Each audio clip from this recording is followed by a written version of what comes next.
श्री शिवाय नमस्तुभ्यं। हर हर महादेव। राधे कृष्णा। ओम नमो भगवते वासुदेवाय नमः। हर कैसे हैं आप सभी? आशा करती हूँ बाबा भोलेनाथ की कृपा से हम सभी कुशल मंगल ही हैं और आगे भी रहेंगे। तो आज की कथा हम बात कर लेते हैं श्री ब्रह्मा श्री शिव महापुराण कथा भाग 2 के बारे में। जो गुरुजी ने हमें आज की कथा में सार बताया है वह सब सार मैं आप सभी के साथ में शेयर कर रही हूँ। आशा करती हूँ आपको मेरी वीडियो पसंद आएंगी। पसंद आए तो प्लीज़ चुन्नू की रसोई एंड इंडियन कल्चर के चैनल को, जो कि बाबा भोलेनाथ का चैनल है, उसको सब्सक्राइब, लाइक, शेयर और कमेंट जरूर कीजिएगा। तो चलिए आज के कथा के बारे में बात करते हैं।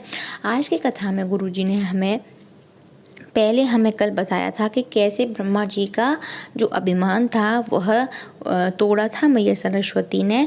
तो उसके ही संवाद को लेकर के आगे वर्णन किया गुरुजी ने कि सबसे पहले तो जो हमें एक बात बताई थी, सीख दी थी कि हमें जो लोग भटका रहे हैं कि मंदिर हम जींस पहन के नहीं जा सकते हैं, बच्चे जो मंदिर शिवालय जाने लगे हैं उनको आदमी जो है वो दूर करने की कोशिश कर रहा है। तो यह सब आप अपने बच्चों को सिखाइए। ऐसा कुछ नहीं है, बाबा का धाम है। आप जिस भाव से जाएंगे बाबा आपको स्वीकार करेंगे। तो कथा में वर्णन किया कि जब बाबा भोलेनाथ ने काल भैरव को प्रकट किया था तो क्या सिर्फ ब्रह्मा जी के सर को अलग करने के लिए किया था? नहीं, ब्रह्मा जी के सिर्फ सर को अलग करने के लिए बाबा भोलेनाथ ने उन काल भैरव को प्रकट नहीं किया था। ना मेरे बाबा भोलेनाथ अपने किसी का स्वार्थ के लिए कुछ भी ऐसा काम करते हैं जिसमें उनका स्वार्थ हो। काल भैरव को उन्होंने क्यों प्रकट किया था यह संवाद हम आगे सुनेंगे। पूरी कथा जरूर सुनिएगा, बिल्कुल भी स्किप मत कीजिएगा। तो वृतांत आया कि जो काल भैरव आए थे उनका सभी ने निमंत्रण किया था, सभी ने निमंत्रण दिया था। इंद्रलोक से आया था, ब्रह्मलोक से आया था, सभी के यहाँ से उनका निमंत्रण आया था। और इसी बीच में मैया लक्ष्मी ने भी काल भैरव का निमंत्रण किया था। तब ये संवाद आता है कि काल भैरव का जो है यहाँ बाबा ने क्यों काल भैरव को प्रकट किया था। वहाँ संवाद आया कि जब मैया लक्ष्मी के यहाँ पर काल भैरव भोजन के लिए गए थे, मैया लक्ष्मी ने उनका खूब आदर से सत्कार किया, भोग बनाए उनको पान करवाने के लिए।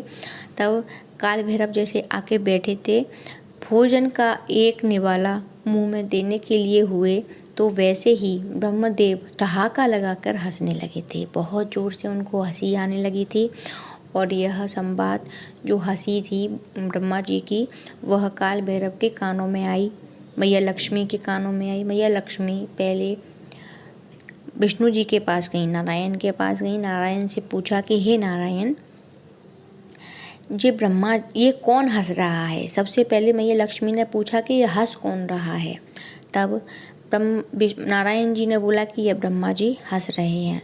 ऐसे ठहाका लगा करके क्यों हंस रहे हैं? तब नारायण ने लक्ष्मी जी को बोला कि जब इनका एक सर कटा उस समय ब्रह्मा जी को बहुत अभिमान था, लेकिन अब जब ये यज्ञ करने जा रहे हैं, ब्रह्मा जी जब यज्ञ करने जा रहे हैं तो कहीं ना कहीं थोड़ा ना बहुत इनके उदर में अभिमान है, इनके अंदर अभी भी थोड़ा सा अभिमान है, इसलिए यह ठाका लगा करके हंस रहे हैं। यह संवाद मैया लक्ष्मी से नारायण ने बोला। तब मैया लक्ष्मी ने नारायण से पूछा कि काल भैरव को बाबा भोलेनाथ ने प्रकट क्यों किया है? तब नारायण बोले कि काल भैरव को बाबा ने प्रकट इसलिए किया है क्योंकि जब बाबा समाधि के लिए बैठ जाते हैं और कोई उनके शिवालय में आता है अपने दुखों के लिए, कष्टों के लिए जब भी आते हैं तो उन सभी के दुखों का वक्षण जो करते हैं वह काल भैरव होते हैं।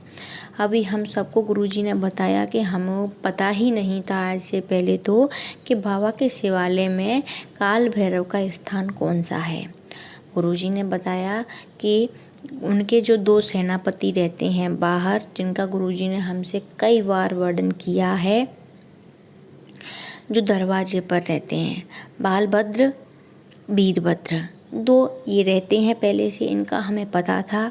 और जो काल भैरव हैं उनका स्थान है जो बाबा का शिवलिंग होता है ना, शिवलिंग के ऊपर जो चोटी निकलती है उसके बीच में स्थान दिया है काल भैरव का। जैसे ही हम बाबा के शिवालय अंदर प्रवेश कर जाते हैं और उस चोटी की छत्र छाया में आ जाते हैं तो काल भैरव जो है वो हमारे सारे दुखों का वक्षण कर लेते हैं। और काल भैरव एक नहीं है, सबके काल भैरव अलग अलग हैं। बताए थे गुरुजी ने 64 काल भैरवों की संख्या बताई थी, जिसमें 64 काल भैरवी भी हैं, क्योंकि बाबा मैया के बिना नहीं रह सकते, शक्ति के बिना नहीं रह सकते हैं। 64 उसमें काल भैरवी भी हैं। तो यहाँ राजस्थान में हमें गुरुजी ने जहाँ कथा चल रही है उसके ऊपर एक संवाद और बताया है कि दूर दूर से लोग बात कहीं पर भी रहें लेकिन काल भैरव का पूजन करने के लिए राजस्थान में आते ही हैं, ऐसा गुरुजी ने हमें बताया है। तब मैया लक्ष्मी काल भैरव के पास गईं और उन्होंने बोला कि ब्रह्मा जी ऐसे हंस रहे हैं, ठाका लगा करके हंस रहे हैं, उनके उदर में तो अभी भी अभिमान है, तो आप उनका भक्षण कैसे करेंगे। काल भैरव का काम होता है कि जब भी आदमी अभिमान में हो जाता है थोड़ा बहुत, 8 दिन में, 10 दिन में, एक दिन ऐसा आएगा कि उसको किसी चीज़ के ऊपर अभिमान हो जाता है, तो जो अभिमान जहाँ रहता है उसमें आदमी की किसी न किसी से उस जगह लड़ाइयाँ हो जाती हैं, तो कहीं ना कहीं 1% काल भैरव और काल भैरवी उसके अंदर प्रवेश करते ही हैं उनका अभिमान नीचा करने के लिए। मैया लक्ष्मी ने काल भैरव से पूछा कि आप अब कैसे ब्रह्मा जी का अभिमान तोड़ोगे, पहले तो आपने एक सिर उनका कटवा दिया। तब गुरुजी ने बताया कि अभिमान जो होता है जिसको भी, उसका अभिमान कोई दूसरा कभी नहीं तोड़ सकता, अभिमान तोड़ने वाला उसके घर में ही होता है, ये हम सभी को बहुत अच्छे से पता है। तो काल भैरव ने मैया लक्ष्मी से बोला कि आप मैया चिंता ना करें, मैं जब मैया सरस्वती तैयार हो रही होंगी और यज्ञ के लिए जाएंगी तब मैं अपनी एक भैरवी, मेरी 64 भैरवियाँ हैं, काल भैरवी हैं, उनमें से एक को मैया सरस्वती के शरीर में भेज दूँगा। तब मैया सरस्वती नहीं सावित्री बनेंगी, सावित्री के रूप में रह करके, मतलब सरस्वती ही रहेंगी लेकिन सावित्री का अंश हो करके वह बाबा भोलेनाथ को बताएंगी कि उनका अभिमान में क्या उन्होंने किया है। तब मैया सरस्वती के अंदर काल भैरवी प्रकट हुई थी और उन्होंने श्राप दिया था। श्राप दिया, ब्रह्मा जी को समझ में नहीं आया कि मुझे श्राप क्यों दिया है, वो भी मेरी पत्नी ने, तो वह कई वर्षों तक तप साधना में लीन हो गए। उसके बाद उनको कुछ समझ में आया, तब जा कर के उनके मंदिर का निर्माण हुआ। आगे की कथा में वर्णन किया बाबा भोलेनाथ के जितने भी रूप हैं उन सभी की 3 परिक्रमा लगती हैं। हनुमान जी की 3 परिक्रमा लगती हैं, भैरव बाबा की 3 परिक्रमा लगती हैं। 3 परिक्रमा का साक्ष्य है विद्येश्वर संहिता में, तो ये ज़रूर ध्यान रखिएगा। और तभी सिद्ध होती हैं, उसके लिए मैं एक छोटी सी शॉर्ट वीडियो बना दूंगी कि परिक्रमा हमें कैसे देनी चाहिए, गुरुजी ने हमें बताया है। सावन का महीना चल रहा है, गुरुजी ने हमें एक उपाय और बताया है कि सावन के जो 2 महीने हमें मिले हैं, अगर हम कहीं बाहर नहीं जा सकते हैं तो आप अपने घर में एक छोटा सा, जैसा आपसे बन सके वैसा शिवलिंग बना करके उनका पूजन जैसी आपसे हो सके आप प्रतिदिन करिए और फिर देखिए बाबा आपको क्या से क्या नहीं देते हैं। 2 महीने का सिर्फ समय है, तो ये उपाय आप ज़रूर करके देखिएगा।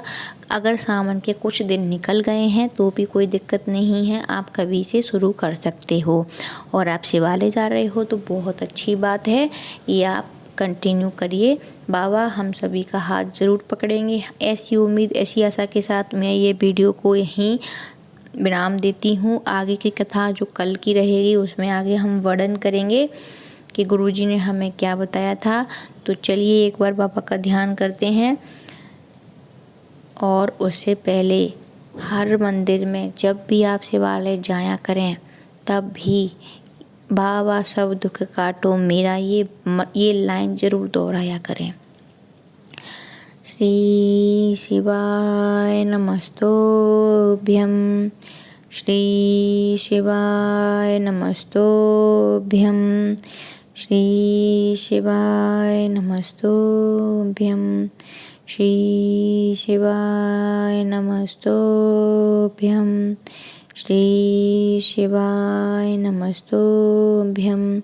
बोला सब दुख काटो म्हारा, ओ भोला सब दुख काटो म्हारा।